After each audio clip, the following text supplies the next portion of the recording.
some projects and things that have been on our list forever, but it might be a blessing in disguise that it has never gotten done. So this was our bathroom, or is our bathroom, and it has never gotten done. We've never gotten a shower. It is not big enough to put a bathtub in there, although I've always wanted a bathtub.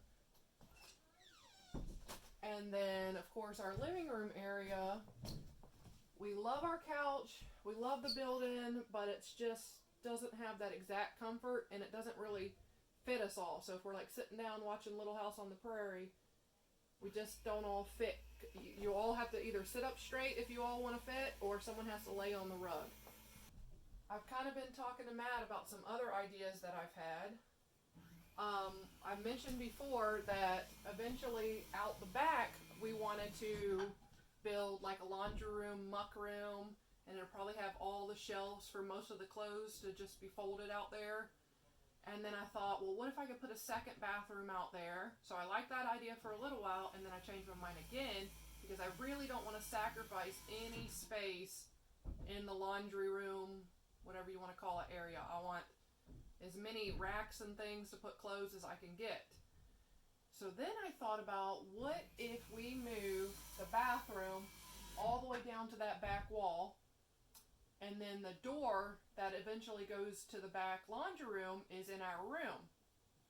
And he started thinking about that and actually started really liking that idea, because if we do that, then we can do a full-size bathroom with a bathtub and a sink. We also weren't going to be able to really fit a sink in here unless it was like one of those very tiny like corner kind of sinks or something funny like that.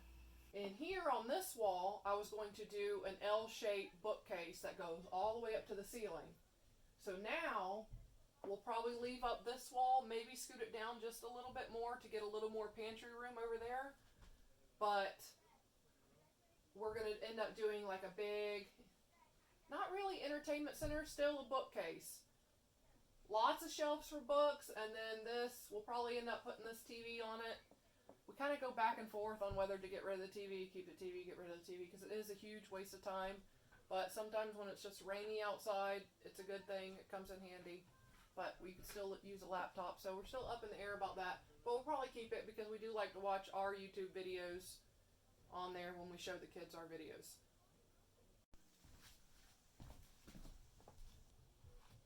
So you remember what the racks look like in our room on my side of the bed? The whole wall is racks and racks of clothes. So we've almost bought louver doors for that numerous times. We've even had them in the cart and pushed them around the store and then changed our mind at the last second. That's a blessing in disguise, because we might be moving that whole closet system into the laundry area when we end up doing that. So there's going to be some changes around here. A tiny house, we kind of didn't think there was going to be able to be many changes and rearranging of things, but we might come up with some ways after all. Okay, so someone asked me what homeschool curriculum I use. I don't really do anything specific. Now, Cameron is finishing up some Life Pack, which is a lot of busy work, and I don't believe in that at all. And I actually have that for the kids too, and we're going to finish what we have, and then we're never going to buy that again. We are just going to... I don't like a lot of busy work. I don't think that you have to do, 2,000 math problems of division to know how to do division. Once you got it and understand it, then you can move on to something else. So, right now, with reading, just the little kids are learning, all the kids, except for Cameron, are learning how to read using this book.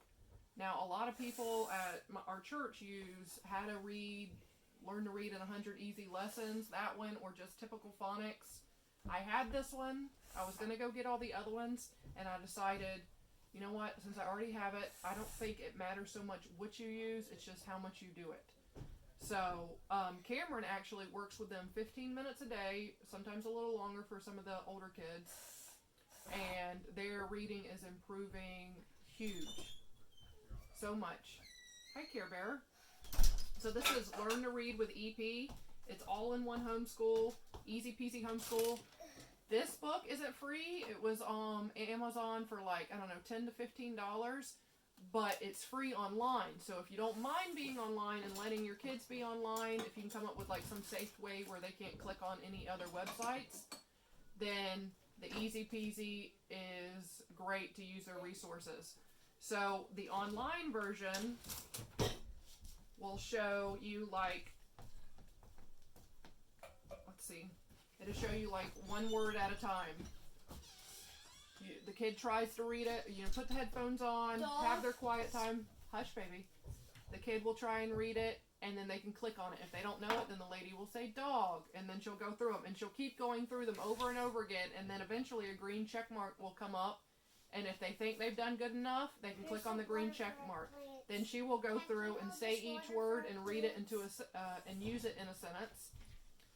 And then before I let them click out of that lesson and into the next lesson, they have to read it to me. If they can't read it, they got to go back and do it again. So we did that for a while, but I don't like having, the only internet we have is a hotspot on my phone. I don't like just having the internet turned on and them on the laptop, so I went ahead and bought the book. So we sit and do that, plus we also just wrote the words down on a bunch of flashcards that I will pull out and do with them. And with the older kids, I found that I waited way too long to introduce them into reading because I had took some advice the wrong way that says wait until they're older and they'll pick up on things faster and be able to do it quicker. So now it's actually taking them longer to be able to read. Now this guy, 4 years old, I decided, I handed him the book one day and showed him a couple of the words and he just started reading. The cat, the rat. The cat has a rat. Good job. Okay, let me see it again. So like I said, this is the one I'm using, but I don't recommend anything. The only thing I recommend is doing it with them like, every day. Like, 5 days a week, 4 days a week, just throughout the day, or showing them flashcards of words. That's the way we do it. Look, and it's the only thing that's worked so far is consistency. Look, Mommy, that girl's reading and that boy's reading. Yes, baby, I see that. Both of them are reading.